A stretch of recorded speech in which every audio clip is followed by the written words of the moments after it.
Superlight Episode 6.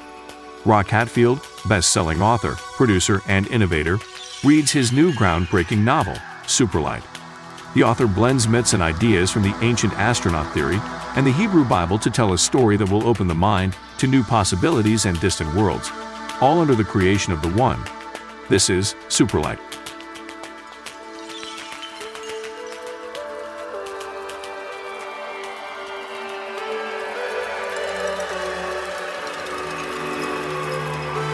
The streets of the Etherean homeworld, called Atlan, were paved with gold, paid for by all the data that was being collected from drivers all over the material universe. Everyone had mansions and vast unimaginable wealth. They passed a law that no Ethereans could create any new inventions without the expressed agreement of the One. "Excuse me," Brad says, "I heard my driver speak of the One." Yes, the One is the creator. It is the All. When a call to One is issued, all Ethereans must join in a melding. The Etherean light force is joined into One from the All. Everything melds into the One. A number of dismayed Ethereans broke away and formed the new empire. We members of the new empire wanted a more harmonious society with further invention and revelation. The unknown is infinite. The old dominion and the new empire have been at war for millions of years. Our concern now is the drivers trapped on Earth. The old dominion placed an energy net around the sector of space that keeps Ethereans from venturing beyond it.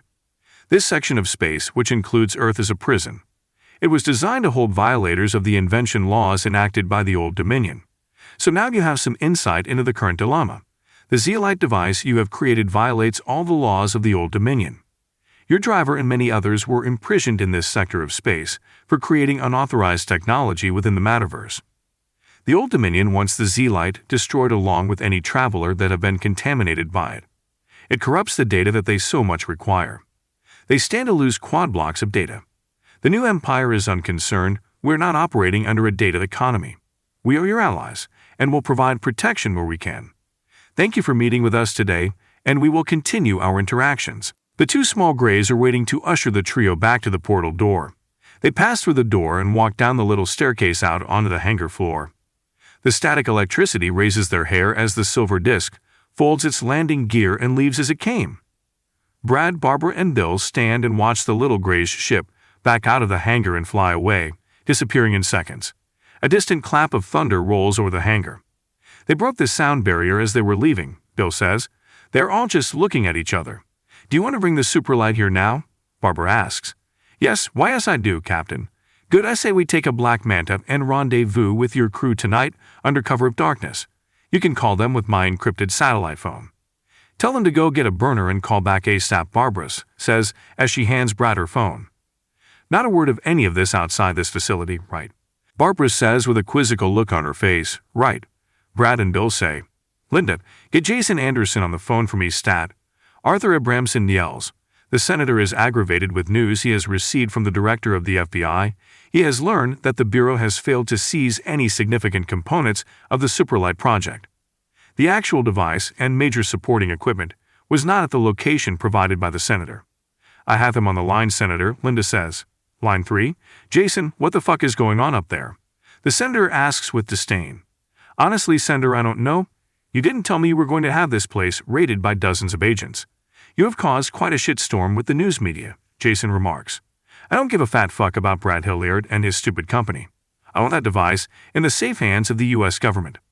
Hilliard has no idea what's coming for him.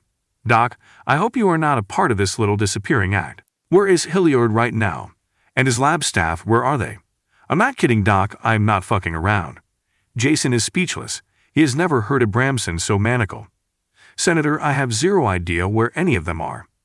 We have been trying to contact them since 4 o'clock this morning. Obviously, they moved all their equipment out last night. Someone must have tipped them off. Okay, Doc. If you hear anything, and I mean anything, let me know." The phone goes dead. Geez, Jason sighs. The pace aboard the Stantia Transgalactica has picked up. Excelsior Andrel has just been told that an Old Dominion diplomatic envoy is en route to the new Empire border zone. The border zone in this sector of space is vast. System X055, the solar system that is home to Earth, is at the furthest point out on a spiral arm of the galaxy. Any further, and you are in intergalactic space, the vast barren space between the Milky Way and its nearest neighbor Andromeda. Millions of light years of nothing. This is why the Old Dominion chose this sector for its prison depot. The Excelsior instructs his crew to bring out the blade. Yes, Excelsior, it is made so, a little gray says. The massive space that Brad, Barbara, and Bill walked through earlier is now the center of attention. A number of tall grays have huddled into a tight group. They are standing around a large crystal structure that is glowing red like an ember. The group chants, Tinko, Tinch, Nada Ben, Toulouse. A bright glowing energy field appears in the hangar, and a large, spectacular starship takes solid form on the hangar floor. The large vessel was just manifested into being from the ether. The tall grays are masters of the levers of reality. They have practiced the language of manifest for billions of years. They can bring forth anything they can truly conceive from the energy that binds all matter in the matterverse. The blade is a massive long black wedge-shaped vessel. It can break the time barrier. Time is a force in the matterverse, but not in the Etherean worlds. In order to cross vast distances, the blade slices through the field that causes time, like a hot knife through butter. Once the blade reaches full speed, it freezes time and rises above it, into a state much like the forces in the Etheria. If a destination is 1 million light-years away, it can travel the distance in mere minutes. It would take 1 million years in this realm, but by rising up above time it can travel to far-flung outposts almost instantly. Excelsior Andorel is going to take a small response team with him to meet the Old Dominion in Voi. The border zone is 60,000 light-years away. The blade can be there in minutes. Barbara is standing in a corridor that leads to hotel suite-like rooms for traveling officers and civilian contractors. She knocks at Brad's door. Brad opens and motions her in. The room is spacious, nicely appointed. The captain asks, "Are you getting settled in?" "Yes, no problem, my sweet," Brad remarks. "Well, we spare no expense here at Club Space Force." Barbara quips, "Did you speak with your people, Brad?" "I was able to make arrangements with them. It is difficult because they have family to consider. I told them it would be just a few days. Hopefully, we can come up with some sort of long-term solution. Did you put together a plan to meet them and collect the Superlight?" Barbara asks. Walter's brother owns an old cabin near a lake just north of the city. He says there is a big open meadow nearby that would be perfect and secluded to make the pickup. "Great," Barbara responds. "Tell them to meet us out there at 1 a.m. I am going to get the crew briefed, and we should leave in a couple of hours, so be ready and have them send us the GPS coordinates." The Old Dominion diplomatic envoy is made up of 3 vessels, all of which have light-to-matter transfer capabilities. The Old Dominion has an advanced fleet, intergalactic cruisers. The ships dock on the Etherian homeworld, Etheria, the birthplace of the Etherian race. The realm of Etheria is almost the same as the matterverse. As above, so it is below. Above, below, just a matter of perspective. The energy that allows both worlds to exist vibrate at very different rates. Everything in the light realm is vibrating at frequencies far beyond the matter world. The One created the formula for transmuting light energy into quantum energy. This allowed the One to create a copy of the Etherian universe into matter, creating a whole new universe to work and play in. This new creation opened up unknown before opportunities for trillions of Etherian citizens. Millions of new companies started up, creating software-based organic life forms that they spread among the new universe.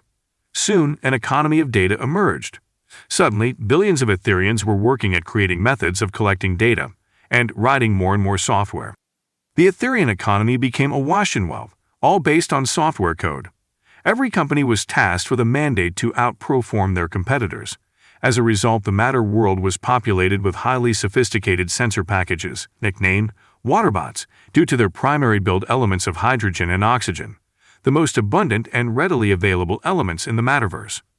The abundance of wealth, technological discovery, transformed the Etherian worlds into a paradise, where anyone could have anything by just thinking about it.